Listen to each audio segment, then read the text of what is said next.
Halo juga nama saya Nurin Kesari สวัสดีเช่นกันฉันชื่อนูรินแคสซาลี Panggilan saya Indes ฉันเป็นคนสวย Saya dari Indonesia ฉันมาจากอินโดนีเซีย Saya tinggal di Kota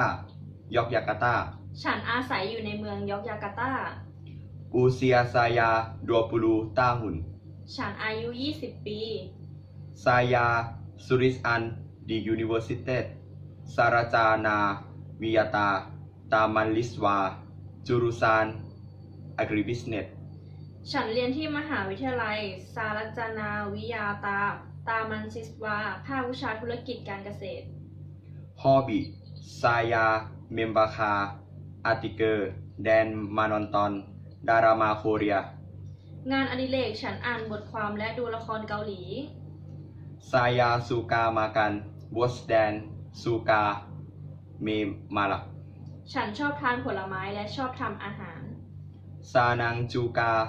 berkenan dengan Anda ฉันดีใจที่ได้รู้จักคุณเช่นกันฮัลโหลซาลามาเซียงนิว สวัสดีตอนบ่ายนิว นามาซายาเอลิซา ฉันชื่อเอริซา ซายาดาลีอินโดนีเซียติงกอร์ดิยกยาการ์ตา ฉันมาจากอินโดนีเซียอาศัยอยู่ที่ยอกยาการ์ตา อุเซียซายาดัวปูลูตาฮุน ฉันอายุ 20 ปี ซายาเกียดียูนิเวอร์ซิสตาซาลาจานาวิยาตามาซิสวา ฉันเรียนอยู่ที่มหาวิทยาลัยสารจานาวิยตา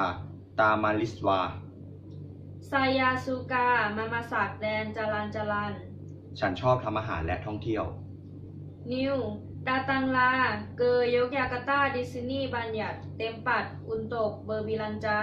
เซปาตี้มาริโอโบโลแดนเบอร์ลิงฮันโจ นิว มาที่ยอกยาการ์ตาที่นี่มีสถานที่มากมายให้เลือกซื้อ เช่น มาริโอโบโล และ